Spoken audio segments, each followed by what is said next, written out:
Metro, Last Light, Premature evaluation. Huge thumbs up. I absolutely love this game.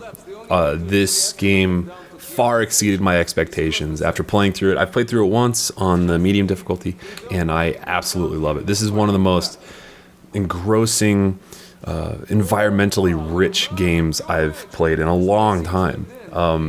Like better than BioShock Infinite that just came out a month or two ago. Like, I absolutely love this game, and I cannot recommend it more. I really can't. Like, I didn't play Metro 2033, so what I heard of that was that it was kind of glitchy, and it had some... that it was glitchy, and it had some balance issues. But this game, I see none of that. There's one glitch that I ran into at a situation where just reloading the whole level fixed it. But other than that, this game is just absolutely amazing. The story is great, which I never say about games.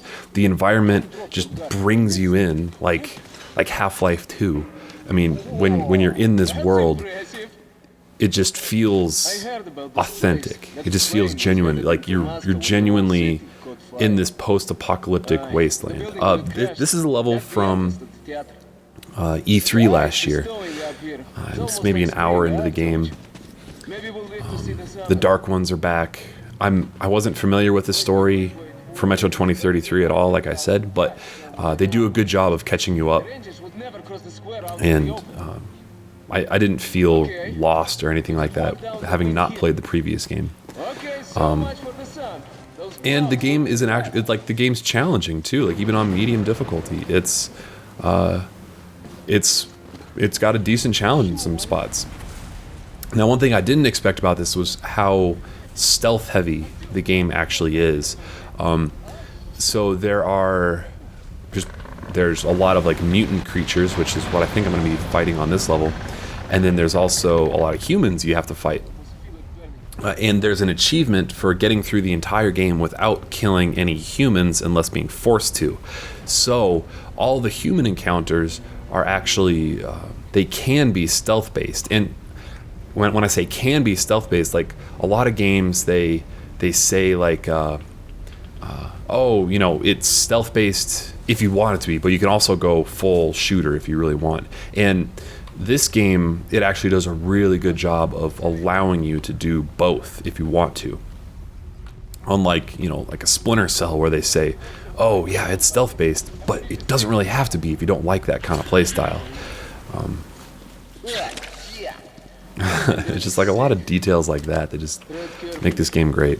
One of the things that like I really liked about this game too that I thought was just really well done is there's like 4 maybe different health mechanics going on all at once in some situations. So like right now you could see my previous gas mask, it was all cracked. And if you take enough damage over time without getting a new gas mask, the gas mask will break and then you'll just die. You can see on my little wristwatch underneath my gun, there's a timer that says 447. And that is how much time I have left on this current filter for the gas mask. And that if that goes down to 0, then you have to press the T button. I'm playing on the PC right now, and then you swap out the gas mask and get some more time. There's also a system with your flashlight where you have to keep that thing charged by let's see, I'll show how to charge the flashlight. You hold, oh no, wrong button, that swapped out a filter.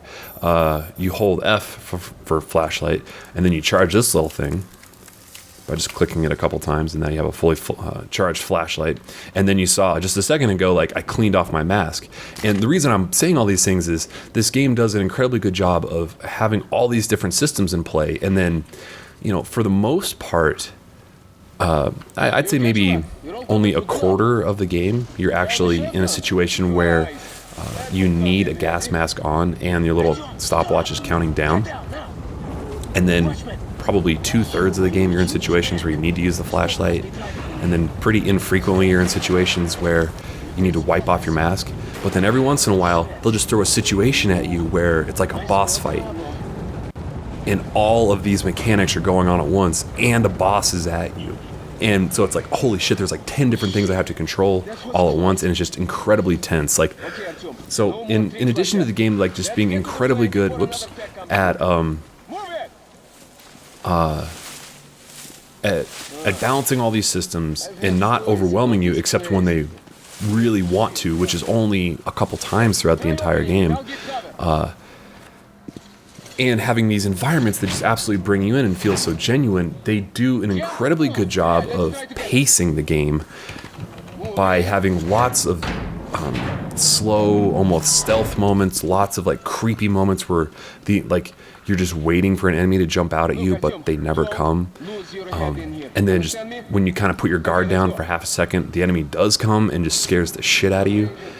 It's not scary in the way that like Slender or Amnesia is scary. It's just more super tense because on medium difficulty, the ammo is pretty plentiful. I never ran into a situation where I ran out of ammo.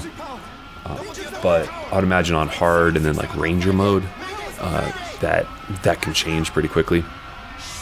But it's just like, it's the tension that this game builds. It's so incredibly good at pacing itself. Like, it's really, really unbelievable. Like,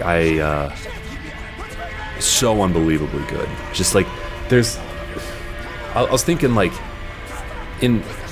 compared to Call of Duty or Halo or something like that, where it's just enemies constantly getting thrown at you the entire time, like tons and tons of enemies, and then maybe you'll get like a sniper situation where you have to snipe a couple enemies, and then run forward, and there's the same assault rifle boringness over and over again. This game, it's a good mix of the mutants and different kinds of mutants, and then the humans where you're forced to be stealth, or not forced to be stealth, but are encouraged to go stealth. It's an incredibly good mix, and they do an incredibly good job of pacing themselves. Oh, and like the chapter length too. Like, I really have to commend them for the chapter lengths are like chapters of a book. Or chapters in a book that are a good chapter length. They're designed to change the tone of every level frequently. Like, there's 30 chapters in this entire game, and every one feels different. Like, I rarely felt like I was just doing the same thing over and over again. And this game, it's just so incredibly well paced and polished and atmospheric. It's just, I hope you guys can hear in my voice that I absolutely love this game, and I highly, highly recommend it. Yeah. So let's finish this level. Let's take down this. Hey, there we go. So this is like a set piece event where he grabs me, and then my buddy shoots him down and saves my ass.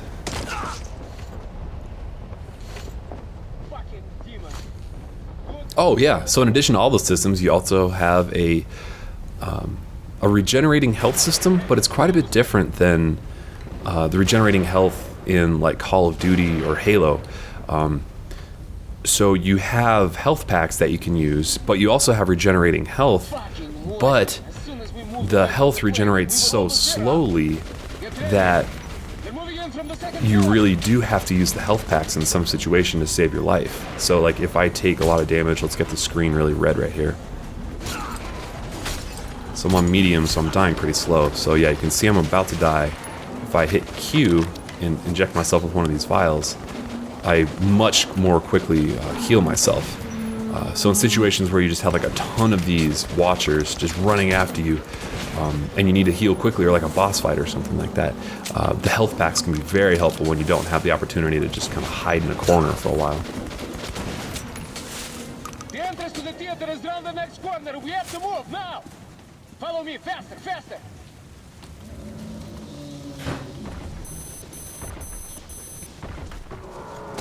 And like little things like that. So you saw that on my timer, I got down to 60 seconds left on that air filter. And you heard a little beep, but that was only because I was in a non-combat situation. There will be times where you're running around killing a bunch of shit, firing, and you just don't hear that beep. And like, you have to be killing shit and running around and completing an objective, and you just don't hear the beep, and then all of a sudden you realize that, oh shit, it's at 0. It's probably been at 0 for a little bit, and you can hear your character breathing super heavy, and it's like, oh fuck, there's just too many things going on. But again, like I said before, that doesn't happen but a couple times throughout the entire game, so it's not, constantly stressful. They pick and choose their moments to just freak you the fuck out, and they do an incredibly good job of that. So I would highly recommend getting this game at any price. It's only single player, there's no multiplayer or anything like that. So I think it's $50 on Steam right now. So I would guess that the price is going to drop pretty quickly if you're looking for, I don't know, something to get on the next big Steam sale.